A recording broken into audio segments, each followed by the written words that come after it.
I think one of the most important things to consider when we're talking about alcohol use disorder is that alcoholism is a family disease, and there's always so much emphasis on the alcoholic themselves. Focus on, getting them to admit that they even have a problem. Because you're dealing with gaslighting and deflection so much, certainly in the later stages. And this is why it's so important for families to understand the red flags. That their loved one has a problem. If they're isolating themselves, if they're hiding their bottles and cans, if they have the inability to self-regulate their alcohol intake. In other words, they go to family events and they don't have an off switch. They drink until they pass out, and you're carrying your son or daughter or husband or spouse out the door, and it becomes a regular occasion.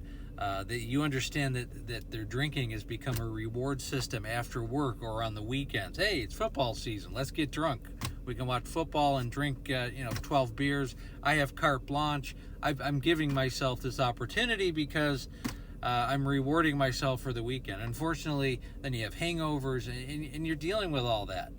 And in the background, the family's just going, here we go again. Is this ever going to stop? Is this behavior ever going to change? Are we just stuck in this cycle of over and over and over again until I don't know what to do and where to go and how to approach this? So let's continue this conversation. And if you follow me at all, you understand the story with my wife. My wife passed away a little over 4.5 years ago. She attended 7 rehabs, multiple psych evaluation stays, emergency stays, inpatient hospital stays. She went to court-ordered outpatient stays. She had 4 DUIs.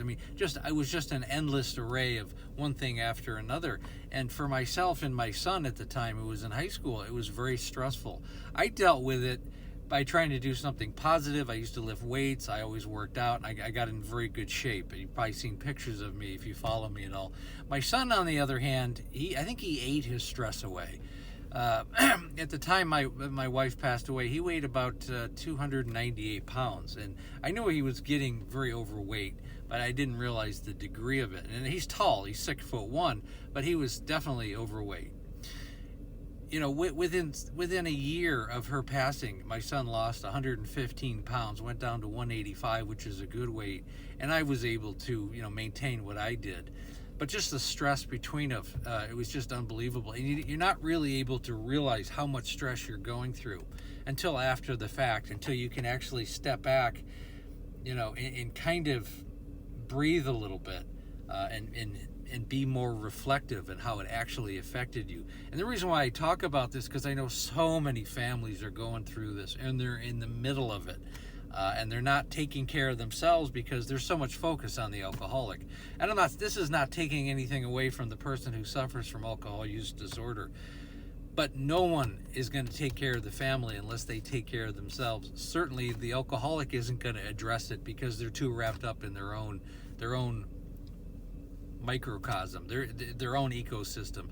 It becomes a very narcissistic, very self-centered type of behavior when you're an alcoholic. And this is why it's so important for family members to be able to recognize, step back, be more reflective, realize how the alcoholic and their family is affecting them, and make yourself a priority. Okay, don't make the alcoholic in your family a priority, because that's actually a codependent and an enabling technique. Recognize that in yourself. Okay, don't go out of your way to help somebody who's harming themselves, and take care of yourself. Create boundaries. Okay, if you're not going, and this is how it goes, if you're not going to take care of yourself, if you're not going to start working on yourself, this is your conversation with the alcoholic, well, then I'm not going to help the process. I'm not going to drive you someplace. I'm not going to help you financially. I don't think you should be living here anymore. And our relationship, well, I think we need to reevaluate this, because I don't like the road this is going down. This has put you and myself in very difficult situations, and it's only getting worse.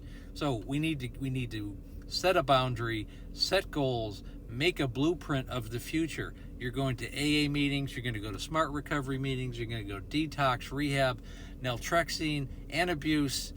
I don't care whatever level you're on. If you need to do moderation management, whatever, or the Sinclair method, I don't care. Whatever you need, it needs to be addressed. It needs to be worked on. And you need to focus on getting yourself healthy, because the rest of this family needs to get healthy along with you.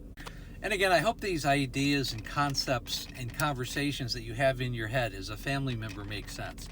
Again, I go live Monday through Friday, right around 6 o'clock Pacific Standard Time, 9 o'clock Eastern Standard Time. We also have the Facebook group for if you want more context and talk about your situation further. Many people will answer you along with myself, so you can get a really good idea what's going on with you. Again, that's link is in the bio. It's called There's an Alcoholic in the Family. Also, the coaching program. Set up a breakthrough call. Again, link is in the bio. Go to the Calendly link. Call takes about 45 minutes to an hour. We do a deep dive into what's going on with you and your family, as it's a family disease. And I operate it like that. I want people who are ready to change their life and the lives of their family. And again, thanks so much for listening.